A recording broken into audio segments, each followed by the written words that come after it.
JDS Kerala ഘടകം പുതിയ പാർട്ടിയാകും. Janata Dal S എന്ന പേരുപേക്ഷിച്ച് പുതിയ പാർട്ടി രജിസ്റ്റർ ചെയ്യും.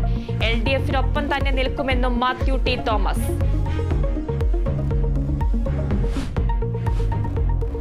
രാജ്യസഭാ തെരഞ്ഞെടുപ്പ് ഫലം പ്രഖ്യാപിച്ചു. ഹാരിസ് പീരാൻ, ജോസ് കെ മാണി, PP സുനീർ എന്നിവർ രാജ്യസഭാ അംഗങ്ങൾ. 3 പേരെയും തെരഞ്ഞെടുത്തത് വോട്ടെടുപ്പില്ലാതെ. തലശ്ശേരിയിൽ ബോംബ് പൊട്ടി ഒരാൾ മരിച്ചു. മരിച്ചത് എരഞ്ഞോളി സ്വദേശി വേലായുധൻ.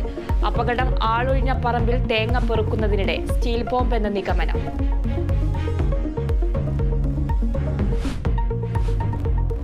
മാസപ്പടിയിൽ മുഖ്യമന്ത്രിക്കും മകൾക്കും ഹൈക്കോടതി നോട്ടീസ്. നടപടി അന്വേഷണം ആവശ്യപ്പെട്ടുള്ള മാത്യു കുഴൽനാടന്റെ ഹർജിയിൽ CMRL ഉൾപ്പെടെ എതിർകക്ഷികൾക്കും നോട്ടീസ് അയക്കാൻ കോടതി നിർദ്ദേശം. സ്വാഗതാർഹമെന്ന് പ്രതിപക്ഷ നേതാവ്.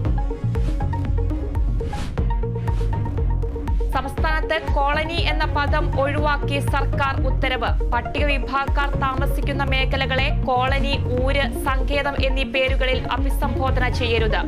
ഉത്തരവിറക്കിയത് K. രാധാകൃഷ്ണൻ മന്ത്രിപദം ഒഴിയുന്നതിന് തൊട്ടുമുൻപ്.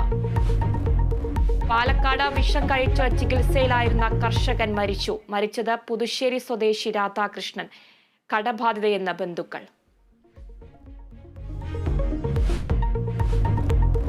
കുടിവെള്ളത്തിൽ അണുബാധയെന്ന് സംശയം.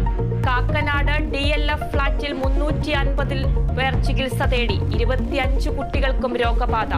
ജലസാമ്പിൾ ശേഖരിച്ച് ആരോഗ്യവകുപ്പ് അധികൃതർ. ആശങ്കപ്പെടേണ്ട സാഹചര്യമില്ലെന്ന് ഫ്ളാറ്റ് അസോസിയേഷൻ.